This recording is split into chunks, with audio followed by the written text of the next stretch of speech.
दोस्तों, एकात्म मानववाद को समर्पित बाल्यकाल सेवा संस्थान मैंने एक एनजीओ बनाया और उस एनजीओ के माध्यम से मैंने 10,000 निबंध एकात्म मानववाद पे लिए। दोस्तों, 10,000 प्रमाण पत्र बांटे और मेरा ये विषय बन के आया है पंडित दीनदयाल उपाध्याय जी का अर्थायाम आधारित एकात्म मानववाद से अंत्योदय की प्राप्ति।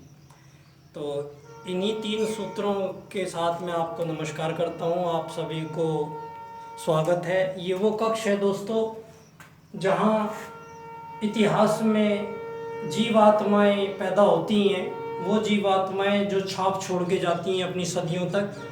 यहाँ एक ऐसी जीवात्मा का जन्म हुआ जिन्होंने राजनीति का एक दर्शन का आविष्कार किया। दोस्तों, राजनीति 2 शब्दों से मिलकर बनी है। पंडित दीनदयाल उपाध्याय जी के अनुसार राज और नीति 2 शब्द हैं, राज और प्लस नीति। तो दीनदयाल जी कहते हैं, राज बोलते हैं किसी भी चीज़ को मैनेज करना, कोई भी बात को मैनेज करना है तो राज होगा।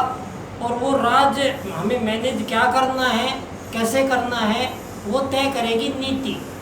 तो पंडित दीनदयाल उपाध्याय जी ये वो सनातन भारत है दोस्तों जिसने सारी दुनिया को, धरती के पहले राजा मनु थे, मनुवाद पहला राजनीतिक दर्शन विश्व को भारत ने दिया था, जो धर्म अर्थ काम मोक्ष आधारित जीवन दर्शन था। मोक्ष प्राप्ति के लिए मानव जीवन का उद्देश्य तय था दोस्तों। और ये वो सनातन और प्राचीन भारत है जो विश्व गुरु भारत था। ये आत्मिकी क्षेत्र का भारत था दोस्तों। आत्मवत् सर्वभूतेषु वासुदेव कुटुंबकम के सूत्रों से परिसंचालित ये वो दिव्य समाज का जन्मदाता वो भारत है जिसने सतयुगी वातावरण से मानव जीवन को धरती पे उदय दिया था दोस्तों। बाद में जितना भी आया है ये सब सतरज और तम की कमी के कारण मानसिक चिंतन में जो त्रुटियां छाई मानवों में, ये उसी का परिणाम रहा कि हमने धर्म को आज दुनिया नहीं समझ पाई है।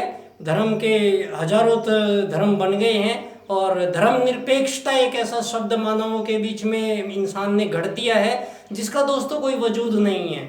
और ये एक शब्द धर्मनिरपेक्षता ही एक ऐसा शब्द है जो सारी दुनिया को आपस में धर्मों के चक्कर में लड़ाता चला रहा है दोस्तों। अर्थ का अनर्थ किया है आपने, वेद में जो अर्थ का आशय है आपने अनर्थ किया है दुनिया में। और काम का सारी दुनिया में आज भोग दिखाई दे रहा है और मोक्ष को कोई मानता नहीं है दोस्तों।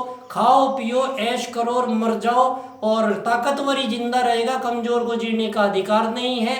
ये उसी फलसफे से चलाई हुई हाँकी हुई दुनिया है।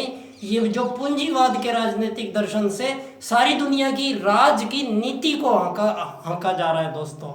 तो यहाँ कि सारी दुनिया में कौन राज करेगा, कौन सी पार्टी आएगी, कौन प्रधानमंत्री बनेगा, कौन राष्ट्रपति बनेगा, इन चीज़ों से कोई फर्क नहीं पड़ता है दोस्तों, क्योंकि नीति पूंजीवाद की नीति है। लोकतंत्रवाद जो है आपका वो डायरेक्ट पूंजीवाद से संचालित है 1000 साल से, जो मानवों के बीच में एक अंतहीन लड़ाई छिड़ी हुई है धरती पे। मानव की मानव से दुश्मनी, युद्ध, शोषण, हत्याएं, वध, ये हजारों साल से यहाँ पर पूंजीवाद का मतलब है कि इंसान ने धन को, पूंजी को जन्म दिया।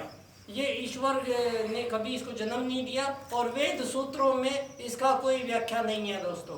तो आज भारत दोबारा से फिर खड़ा हुआ है दोस्तों ऐसे समय पे जहाँ सारी दुनिया में नीतियों का संक्रमण के कारण सारी दुनिया में आपस में युद्ध, शोषण बहुत तेजी के साथ चल रहे हैं।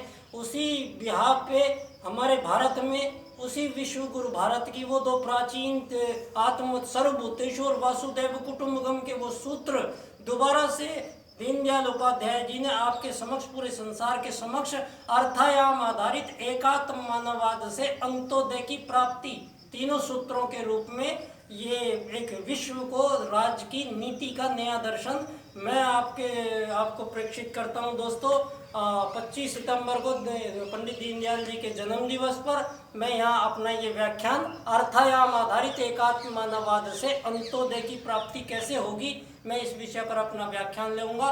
बाल्यकाल सेवा संस्थान का अध्यक्ष बच्चा डॉक्टर आप सभी लोगों को इस पावन तीर्थ पे आने के लिए निमंत्रण करता हूँ और इस पावन तीर्थ पे आके एकात्म मानववाद के दर्शन से, अर्थायाम के राजनीतिक दर्शन से विश्व को सराबोर करना है। बहुत बहुत शुक्रिया, धन्यवाद दोस्तों, शुक्रिया।